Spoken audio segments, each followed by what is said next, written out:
Hey, what's happening, Disconvision? Good Guy01, and welcome to this week's first episode on the Walkthrough channel. This week, it's Cody Rhodes against Kevin Owens. Now, this is not a birthday versus like we normally do, but the reason we're doing this is because, well, we got Royal Rumble coming up. Survivor Series was this past week, so now we're on the road to the Rumble, and I genuinely believe that this could be the title match we end up seeing at Royal Rumble. With Cody defending against Kevin Owens, but we'll get to that in a second. We did have one birthday this week. John Moxley, aka Dean Ambrose's birthday, was December 7th. He turned 39. Or turns 39 because this will come out on December 7th. So today, I guess. But like I said, Survivor Series was this past week, and there's actually a good amount of stuff to talk about, so let's jump right in. So the first match of the night was the Women's War Games match, which was won by the face team. Team Rhea Ripley, I guess is what they ended up getting called. It was a fun match, a lot of chaos. There were some weird moments in it where just some communication or, some misunderstandings happened. There were a few awkward moments, and yeah, it's just kind of hard to explain exactly what was off about it. I think it's because the fans were prepared for... They didn't want to exhaust themselves before the men's War Games match, because that was probably the one that had the fans were most invested in. And it just felt like the women's match wasn't really able to do anything to get that investment out of the fans. It just kind of felt like, I mean, it was a War Games match, which is always going to be more exciting than your traditional match. But as a War Games match, it wasn't anything super exciting. Next match saw Shinsuke Nakamura beat LA Knight to become the new US champion, which honestly was a bit surprising to see Knight lose. I would have assumed he would have held it at least until the Royal Rumble. Like he would finish the year as champion, so I was actually kind of surprised to see him lose here. Did happen to Braun Breaker, though, who retained his Intercontinental Championship against Sheamus and Ludwig Kaiser in a great triple threat match. In the World Title match, Gunther faced Damian Priest. During the match, Finn Balor attacked Damian Priest, then Gunther attacked Finn Balor, and then was able to beat Damian Priest in order to retain the World Heavyweight Championship. That one was no surprise. We knew Gunther was going to retain, and I think most people could safely assume that Finn Balor or someone from the Judgment Day was going to get involved. And then the main event, the OG Bloodline beat the new Bloodline in their War Games match. And funnily enough, the thing that people were talking about the most out of that match was not really even anything in the match itself. It was the little shots of the cages that the wrestlers were standing in before they, enter the War Games cage. Specifically, a handful of interactions between CM Punk and Roman Reigns. The most notable one being when CM Punk goes to leave the cage and enter the War Games match, but Roman Reigns stops him and then sends Sami Zayn out first, leaving just Roman and CM Punk in the cage by themselves. Just like the facial reactions, the body language, it was just a lot of stuff. And WWE have actually since, announced through some statistics that the CM Punk and Roman Reigns segments and clips that have been posted on social media are the most viewed social media clips that WWE has had for Survivor Series ever.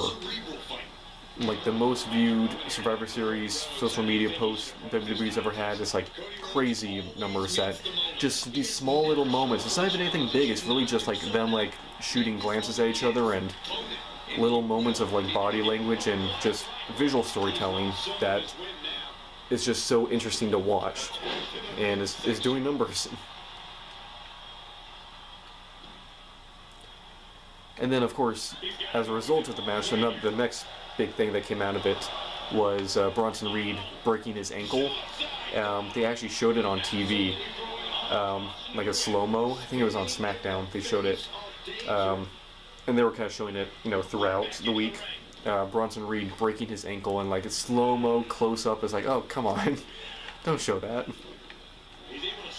Ah, crap. Ow. Hey. Tornado. So that was Survivor Series, so pretty much all the matches ended the way people thought they would. Team Ripley won, the OG Bloodline won, Braun retained. Really the only surprise is that LA Knight lost the US title, which isn't a huge deal because now he's got, you know, an established, you know, champion, an established name, and Shinsuke Nakamura to feud with over a title. So that should be a feud that should be fun to watch for the next few weeks. Moving on to Raw, began with CM Punk coming out to the ring, and then immediately getting interrupted by Seth Rollins, who came out, and basically the two of them got right into it, with Seth saying how he can't believe that CM Punk would so easily join Roman Reigns, and, you know, criticize Jay and Sami Zayn for, you know, being the two guys who, you know better than anyone what Roman has put people through these past 4 years to so quickly join him.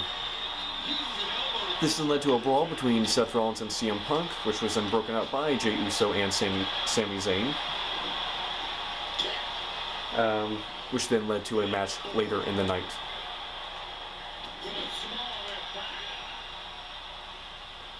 Raquel Rodriguez and Liv Morgan beat Io Sky and Kairi Sane. After the match, Raquel and Liv continued to beat up on Io Sky, which then led to Rhea Ripley running down to make the save, but then she was taken out by Raquel and Liv. Now, this is important because this could be the last time we see Rhea Ripley on TV for a bit. She has a broken orbital bone currently, and has had one, which is why she's been wearing the mask for the past couple weeks. So it seems that this might be a WWE's way of, you know, giving a reason for her to be written off TV so she can let that bone heal. Because yeah, we need Rhea to be at 100% once we get into Royal Rumble and WrestleMania season. We don't need her going into another WrestleMania injured.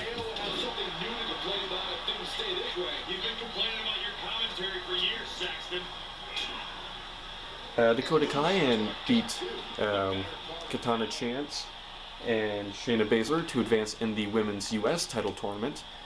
Now we've got two tournaments going on for women's titles. We got the IC, the women's IC title tournament, and now the women's US title tournament going on at the same time. So now I got two to keep track of.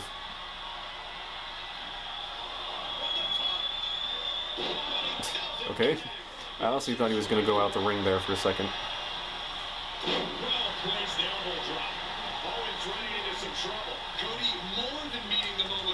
All right, come here. Come here, big boy. Oh. Yeah. Oh no, it wasn't this was the IC title tournament. Now I remember, yeah.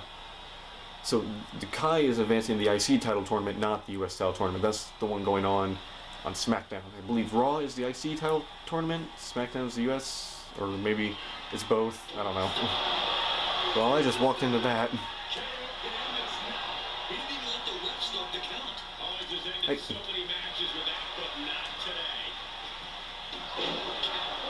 Got him. Okay. I forget how to do the Cody cutter. Like out of the corner. Hold on, what is that? How do I do that move? Oh, it's this. It's a signature. Okay, never mind. That's why. No. Got me. So the next segment of Monday Night Raw was the New Day 10-year anniversary, which saw the surprise return. Well, not really surprise, but the very happy return of Big E, who came back to reunite with Kofi Kingston and Xavier Woods for the anniversary. Big E immediately tried to play peacekeeper, trying to dissolve the issues between Kofi and Xavier, and even offered to return full-time as a manager for them in order to help them, you know, get over their issues and reunite the New Day. A surprising twist, though, was, well, Kofi and Xavier were actually united already, except that they were united against Big E. This then led to a back-and-forth promo with Xavier and Kofi basically blaming Big E for the dissension in the group, basically blaming his desire to have single success for why these problems why the New Day as a team have failed. basically saying that Kofi and Xavier have been turned into supporting players to support him in his singles journey. This then led to Kofi Kingston and Xavier Woods basically kicking Big E out of the ring, with Big E walking off up the stage. So there's a lot to unpack with this segment. First of all, Big E basically coming out and saying that, the only way he'd be able to come back as a manager basically all but confirms that he is in fact done for real. And this is not wrestling done, this is more like that neck break he's done. It's not even worth the risk. Which they actually mentioned in the promo, basically saying it's like, yeah, you broke your neck, but, so did Edge. Edge did it, Kurt Angle did it, Daniel Bryan, had, all these guys had these career-ending injuries and they all came back. Stone Cold, I think it was like Stone Cold, Edge, and Daniel Bryan were like 3 people they mentioned. For like 3 people who had career-ending injuries and still came back. Ow. But you can even see Big E, he's visibly smaller than he's been, so you can tell he's not even been like lifting as much, and he's not even in like competition shape. At least that's what it looked like from the suit. The suit, he just looked smaller from when we last saw him. Right, come here. Count it. Come on, use your resiliency. There you go.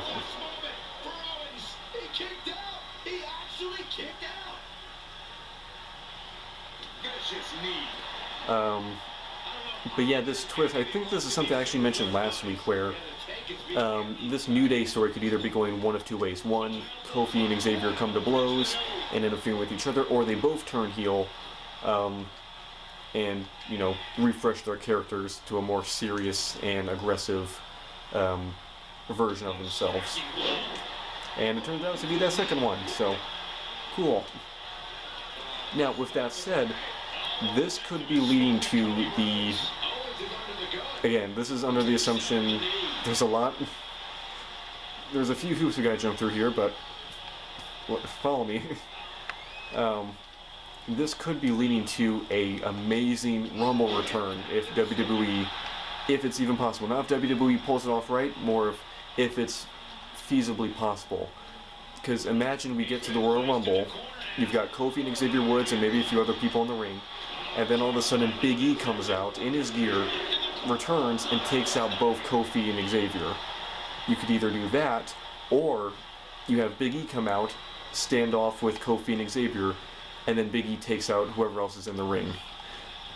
Like, either one of those could be amazing. Like, this is like... And again, this is all based on if Big E is physically able to come back, and wrestling is actually, like, a possibility. Which, again, then this all seems to be pretty genuine, like, when he says he's done. Like, this doesn't seem to be wrestling, like... This doesn't seem to be like him, oh yeah, I'm done, I'm not coming back for like a story. This seems to be he's legitimately injured beyond the point of wrestling being a safe option for him.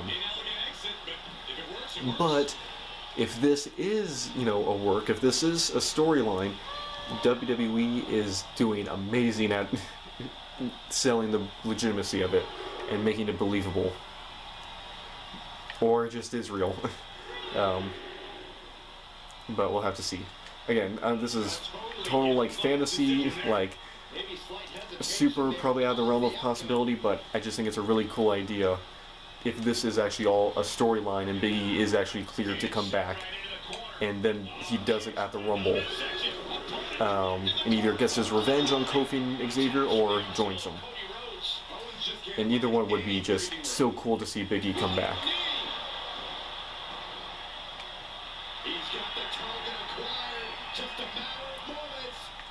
Next match of the night, saw Gunther beat Dominic Mysterio, and was actually a lot closer fought match than you'd think it would be.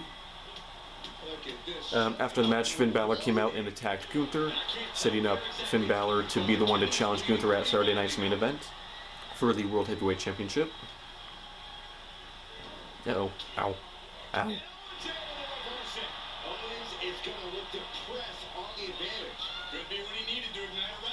Oh, no, you don't. Come here. Ow. You reversed my finisher. Get off me. Aha, I'm not reversing this one, are you? Yay! Oh! Cartwheel attack. Jey Uso then gets attacked backstage. This then leads to Sami Zayn blaming Seth Rollins for being the one to attack him after what happened in the opening segment.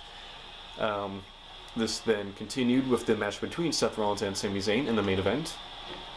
Seth Rollins was able to beat Sami Zayn after talking him out of using a steel chair, which again seems to paint that Seth was the one behind the attack until Sami Zayn goes up the ramp and gets attacked by a returning Drew McIntyre.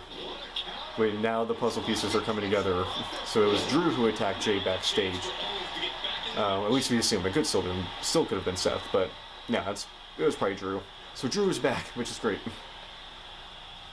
So now we've got another player in everything. The world title picture, the CM Punk feud, the Seth Rollins storyline, the Bloodline storyline. Drew can really get just slotted into any of the currently ongoing storylines and fit, which is great. It's great to have someone like that where you can just kind of put them anywhere and it makes sense that they're involved. No. Ow. Oh, no, you don't. Alright, come on. Okay, didn't mean to hit the vertebrae. I was going for the Cody cutter, but okay.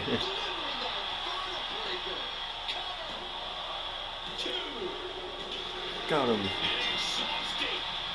Moving on to SmackDown real quick. Tiffany Stratton beat Naomi and Elektra Lopez to advance in the Women's U.S. title tournament. Bianca Belair beat Piper Niven. LA Knight and Andrade Cien Almas confront Shinsuke Nakamura, both challenging him for the U.S. title. The two of them then get attacked by Tama Tonga and Jacob Fatu. So that's a weird advancement that the Bloodline are now going after the U.S. title and the U.S. title contenders. Okay. And what was supposed to be a title match between the Street Profits and the Motor City Machine Guns didn't happen as the Street Profits were found beat up backstage. This then led to #DIY replacing them for the match, and #DIY turning heel, cheating in order to beat the Motor City Machine Guns to become the new WWE Tag Team Champions. Again, kind of pulling that trick of you think there's going to be the split, but nope, they're actually unified, but they're unified as bad guys. And then the main event, Cody Rhodes beat Chad Gable in a great match. It actually seemed for a second that Chad Gable might actually pull an upset and beat Cody, but nope, Cody won, but then was then attacked by Kevin Owens after the match, which then led to a brawl between the two of them. So like I said before, I genuinely see Cody Rhodes and Kevin Owens fighting in like the main event of the Royal Rumble over the Undisputed title. I think that's going to be Cody's next title match after Saturday night's main event, because I forget, who is he fighting at Saturday night's main event? Is it Kevin Owens? I mean, they couldn't do it 2 pay-per-views back-to-back, and I don't think anyone's going to complain. But yeah, I definitely see Cody and Kevin Owens being a marquee main event match for an upcoming pay-per-view, or again, premium live event, whatever you want to call it. But that does it for me. And also, one more thing about the Chad Gable-Cody Rhodes match. I love that Chad Gable's gear and attire is looking more and more like what stuff that Kurt Angle wore. I mean, I think Kurt Angle has legitimately worn the outfit that Chad Gable wore in this match, just with like a different color scheme and slightly different logos, but I mean, they're really going into this Chad Gable being Kurt Angle 2.0 thing, and I love it. But anyway, if you guys enjoyed this video, make sure to like, comment, subscribe, make it visit other times. Stay tuned for next week's Versus and next week's episode of our Batman Arkham Knight walkthrough. Let me know in the comments below what you guys thought of Survivor Series and this week's Raw and SmackDown, and what are your predictions for Saturday night's main event and the Royal Rumble. Are we going to get a surprise return, surprise comeback? We'll have to wait and see. I hope you guys enjoyed. This is Guy01 and the American Nightmare, Cody Rhodes, signing out. Bye, guys.